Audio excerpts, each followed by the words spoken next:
Please know that everything expressed in this video is not meant to be objective.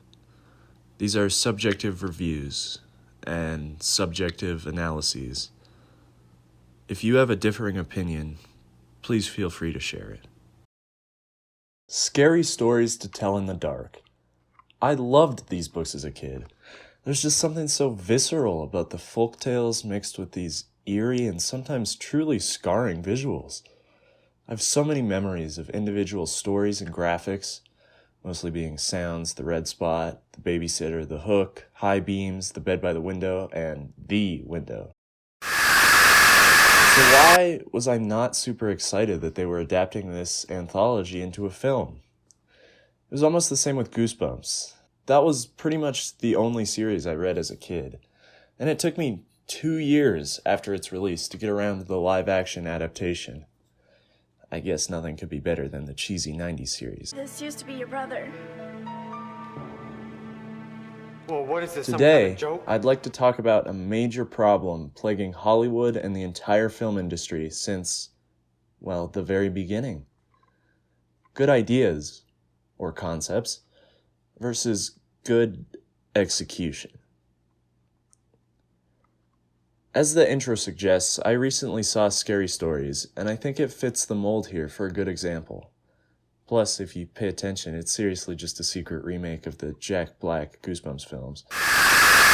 The film is filled to the brim with good ideas, but only a few, mainly just one major scene, exemplifies a proper execution. First, let me define these vague terms. A good idea is a loose concept or brief script for a scene.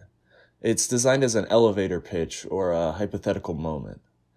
An example of a good idea would be early in the movie when, during the first of the horrific anecdotes, Tommy, a minor character, is slowly transformed into a scarecrow. I picture the meeting now. Imagine a frightfully grotesque scene where a character is gruesomely transformed into a scarecrow. He can spit out hay and start pulling his skin off. Now that sounds scary.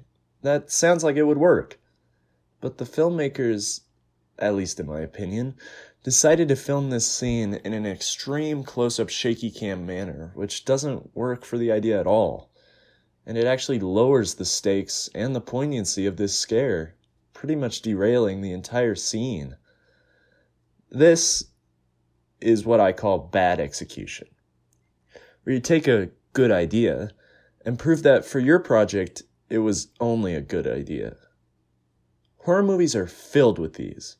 And if you want more examples from Scary Stories, here's some. Anytime your scare is just a sudden loud noise, even if it is accompanied by a truly frightful or dangerous visual. Similar shaky cam camera movement during the spider scene. The overall blandness of the final monster, with a few exceptions, like him actually coming from What Did You Come For from the books. And the back in time scene, which should have had a greater effect in many areas, but just fell flat due to a noticeable lack of interest from the filmmakers. As for good execution, this film has a fair amount of examples as well. As the name would suggest, good execution is simply when your idea plays out in a way that successfully portrays what you were thinking, and is satisfying to both the audience and you as a creator. The example of this that I would use is the hospital scene with Chuck. This scene features a creature lifted nearly from the original book's illustration of The Dream, which is a story entailing, you guessed it, a dream, but also this horrible monstrosity, which is what the film borrows. This scene really crafts genuine dread, with this horror monstrosity moving closer and closer, and you as a viewer inheriting the qualities of the character, knowing that there is no escape. It's such a classic existential blunder. The fear of the unknown coupled with the inescapability of death. I also enjoyed the end sequence when Chuck is absorbed and then lost forever, and he almost accepts it. But despite despite my constant beration of this film so far, I have to say there are other instances of legitimate execution. And for me, those are the visual of Augie being pulled into nothingness, the setup and suspense behind the spider bite, the overall eeriness behind Harold, who, by the way, was one of the book's most menacing characters, and the horrific description of legitimate child abuse throughout the film. But seriously, did I mention how well done The Dream is? Because it's actually a fantastic sequence.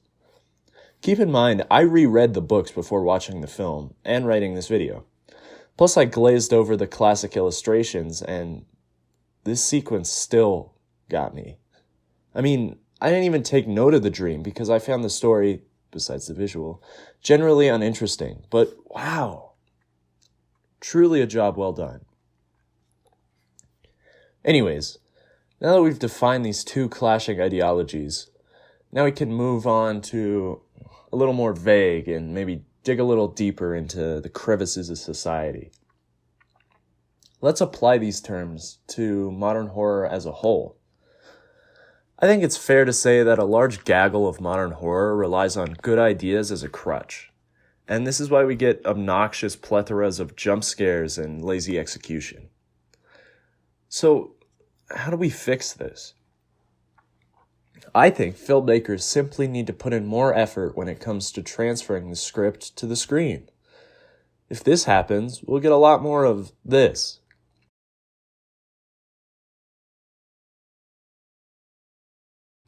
Rather than this. And that would really make me happy, because some of my all-time favorite horror films, which I hope to talk about in a later video, rely almost entirely on good execution rather than cheesy jump scares or a good idea that didn't quite pan out.